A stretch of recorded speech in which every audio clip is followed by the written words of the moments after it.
నమస్తే బాబాయ్, ఏం పేరు మీ పేరు? శంకరం. ఆ. పెన్షన్ అది అందుతుందా? అందుదల అందట్లా. జగన్ గారి ప్రభుత్వంలో అందిందా? అందుల అందలా.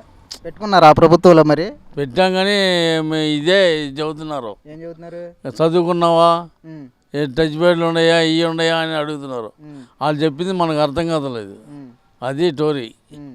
అది మరి ఈ ప్రభుత్వం వచ్చినాక, కూటమి ప్రభుత్వం వచ్చినాక పెట్టుకున్నారా సచివాలయం? తర్వాత పెడదామన్నారు. ఉమ్, ఇంకా నెల అయినా వద్దని 55 సంవత్సరాల వాళ్ళకి ఉమ్, పింఛనీ రాస్తారంట. ఉమ్, అది ఎవరు రాస్తారో ఎవరు కులానికి పెట్టి రాస్తారంట. ఉమ్, మరి ఇంతవరకు రాయలేదు. ఉమ్, మరి ఈ నెల అంటున్నారు, ఆ నెల అంటున్నారు. ఉమ్, మరి 55 సంవత్సరాల వాళ్ళకి రాస్తారంట. ఉమ్, అప్పుడు రాద్దాంలే అని చూస్తున్నాం. ఉమ్, ఆగాం.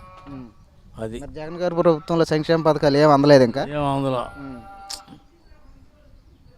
అది టోరీ. ఉమ్. పిల్లలకు కానీ ఎవరికి, మీ ఇంట్లో ఎవరికి? ఏమీ లేదు. ఉమ్. మరి ఇప్పుడు వెళ్ళి పెన్షన్ కట్టుకుంటే ఒక నెల రోజులు ఆగమంటున్నారు. నెల రోజులు ఆగమన్నారు.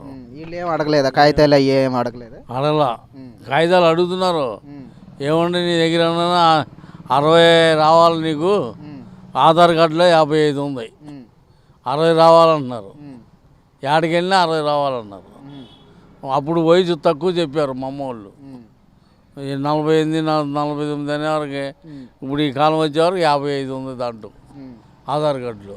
60 రావాలంటున్నారు పెన్షన్. 60 రావాలన్నారు. ఉమ్, మరి ఏడికి వెళ్ళినా అదే మాట అన్నారు. ఉమ్, సత్యనారాయణ లైన్కి వెళ్ళి అన్నిటికీ లైన్లకి వెళ్ళాను. ఉమ్, అక్కడక్కడ డబ్బులు కడితే ఇస్తారన్నారు. ఉమ్, ఇది ఏడ మరుచుకొచ్చావా అంటారా అని ఉమ్, వెళ్తలా. ఉమ్. అది ఓకే.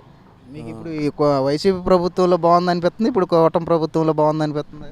ఇప్పుడు వరకు వస్తే పింఛని అన్న వస్తే కూర్చోవచ్చని ఉమ్, ఈ రకంగా కూర్చున్నాం. పని చేయలేక ఉమ్, వయసు అయిపోయింది, 67 వచ్చింది. ఉమ్, మన పరిస్థితి బాగలేదు, కూర్చున్నాం.